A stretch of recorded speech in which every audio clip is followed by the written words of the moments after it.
Good morning student. आज हम science का सेकंड चैप्टर रेशों से वस्त्र तक का अध्ययन करेंगे। इसमें हम मुख्य बिंदुओं पर चर्चा करेंगे। पौधों एवं जंतुओं से प्राप्त होने वाले रेशे, ऊन प्रदान करने वाले जंतु, ऊन किस प्रकार से तैयार की जाती है, रेशम कीट का जीवन चक्र, रेशम प्राप्त करना एवं दैनिक जीवन में जंतु रेशों की उपयोगिता एवं महत्व क्या है। बच्चों, आप सभी जानते होंगे कि जब ठंडियाँ होती हैं तो आप लोग गरम गरम ऊन स्वेटर पहनते हैं जो ऊन से बने होते हैं। क्या कभी आपने सोचा है कि ये ऊन हमें कहाँ से प्राप्त होती है? चलिए आज हम देखते हैं कि ये ऊन कहाँ से प्राप्त होती है। सामान्यतः भेड़ की त्वचा के बाल से प्राप्त किए जाने वाले मुलायम घने रेशों को ही ऊन कहते हैं।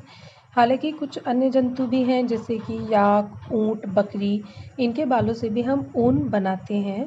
ऊन का प्रयोग करके ही हम स्वेटर बुनते हैं जिन्हें आप ठंडियों में पहनते हैं।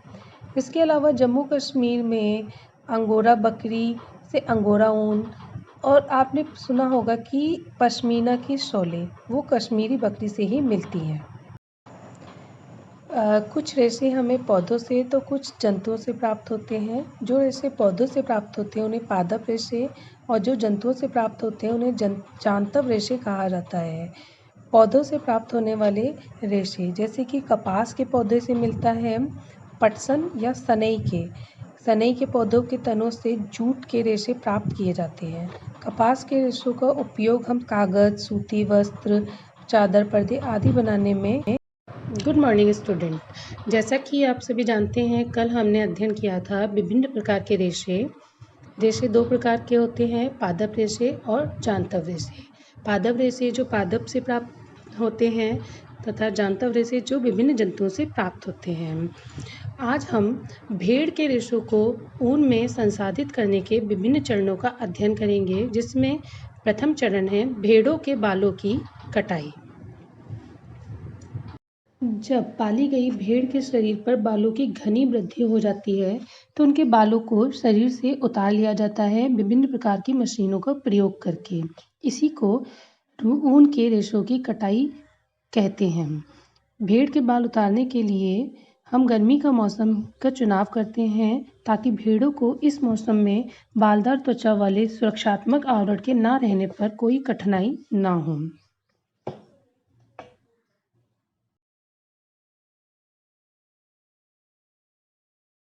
क्या कभी आपने सोचा है कि ऊन के रेशों के लिए जब हम भेड़ों के त्वचा से बालों को पृथक करते हैं तो उन्हें कष्ट क्यों नहीं होता है?